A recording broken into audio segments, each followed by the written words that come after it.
Assalamualaikum warahmatullahi wabarakatuh. Perkenalkan, nama saya Rifani Dia Savitri dengan NIM 2106667 dari Fakultas Ekonomi dan Bisnis Program Studi Manajemen di Universitas Primagraha Serang. Baiklah, adanya video ini yaitu untuk memenuhi tugas mata kuliah Audit Sumber Daya Manusia dengan dosen pengampunya yaitu Ibu Adisya Maya Andara, SFD, MM. Seperti nama mata kuliahnya, di sini saya sedikit akan menjelaskan mengenai audit sumber daya manusia secara singkat. Baiklah, langsung saja ke materinya. Setiap organisasi pada umumnya sangat memerlukan adanya sumber daya manusia, karena bagi organisasi, sumber daya manusia merupakan aset paling berharga yang dimilikinya. Sumber daya manusia merupakan pekerja, pegawai, karyawan, atau orang-orang yang mengerjakan atau mempunyai pekerjaan. Manusia merupakan sumber daya yang paling penting dalam usaha suatu organisasi untuk mencapai keberhasilan sumber daya manusia menunjang organisasi dengan bakat, karya, dorongan atau motivasi, kreativitas, dan juga inovasi. Meskipun aspek teknologi dan aspek-aspek lainnya telah sempurna dalam organisasi tersebut, tapi sulit mencapai tujuan-tujuan yang telah ditetapkan sebelumnya. Unsur manusia tetap sangat penting dan dibutuhkan. Beberapa pandangan para ahli mengenai konsep manajemen personalia seperti Edwin B. Filippo menyatakan bahwa manajemen personalia merupakan proses perencanaan, pengorganisasian, pengarahan, dan pengendalian dari pengadaan tenaga kerja, pengembangan kompensasi, integrasi, pemeliharaan, dan pemutusan hubungan kerja dengan maksud untuk mencapai tujuan atau sasaran perorangan, organisasi, dan masyarakat. Selanjutnya, kita akan membahas mengenai pengertian audit SDM atau audit sumber daya manusia. Audit sumber daya manusia merupakan suatu proses sistematik dan formal yang didesain untuk mengukur biaya dan manfaat keseluruhan program manajemen sumber daya manusia dan untuk membandingkan efisiensi dan efektivitas keseluruhan program manajemen sumber daya manusia tersebut dengan kinerja organisasi di masa lalu. Kinerja organisasi lain yang dapat dibandingkan efektivitasnya dan tujuan organisasi merupakan suatu proses sistematik dan formal untuk mengevaluasi kompatibilitas fungsi sumber daya manusia dengan tujuan dan strategi implementasi berbagai fungsi SDM. Kebijakan dan prosedur SDM, serta kinerja setiap program SDM. Oleh karena itu, dapat disimpulkan bahwa audit sumber daya manusia adalah pemeriksaan dan penilaian kualitas secara menyeluruh terhadap aktivitas pengelolaan sumber daya manusia yang tujuannya untuk menilai efektivitas, efisiensi, dan kesesuaian dalam pengelolaan sumber daya manusia dalam mendukung pencapaian tujuan dan sasaran perusahaan. Selanjutnya yaitu fungsi audit dikategorikan ke dalam 3 bidang utamanya, yang fokusnya ada pada audit sumber daya manusia. Antaranya terdiri dari 1.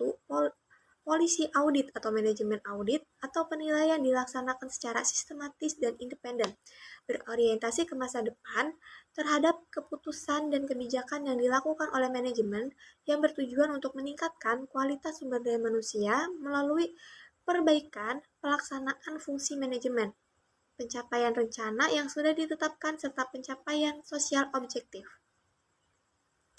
Lalu yang kedua, yaitu performance atau operational audit, merupakan suatu kegiatan penilaian yang sistematis yang dilaksanakan secara objektif dan independen berorientasi atas masa depan untuk semua kegiatan yang ada dalam suatu perubahan yang utamanya dalam bidang sumber daya manusia.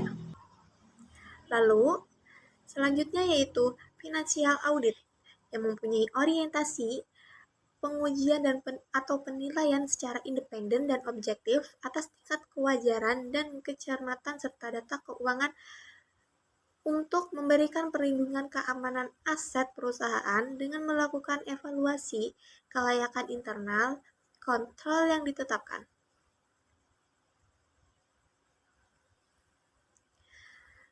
Lalu selanjutnya itu audit ini sendiri dapat dilakukan dalam beberapa situasi.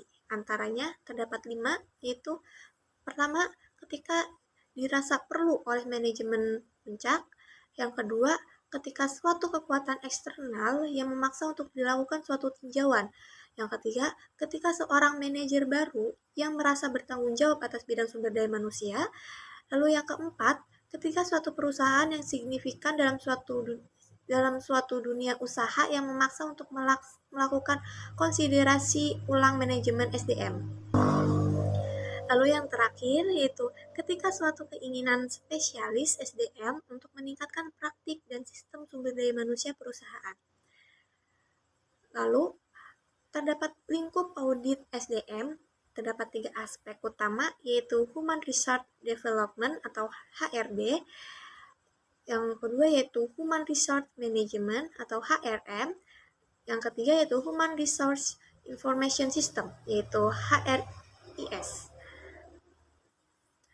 Untuk lingkup audit HRM atau Human Resource Management, yaitu untuk meyakini bahwa sistem dan prosedur pengembangan sumber daya manusia atau HRD telah selaras atau diselaraskan dengan sistem dan prosedur manajemen sumber daya manusia atau HRM dalam upaya untuk meningkatkan kompetensi, kepercayaan diri, dan standar kinerja pegawai.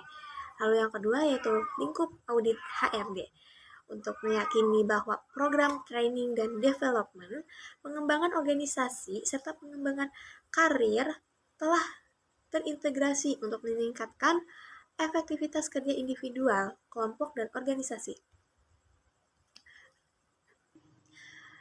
Lalu yang ketiga, yaitu ada lingkup audit HRIS, untuk meyakini bahwa fungsi-fungsi pokok HRIS telah menjadi faktor yang dapat menunjang langkah-langkah pencapaian fungsi HRD dan HRM, dan indikator performasinya tetap terjaga sehingga dapat bermanfaat dalam pelaksanaan analisis cost dan benefit dalam pengelolaan HR.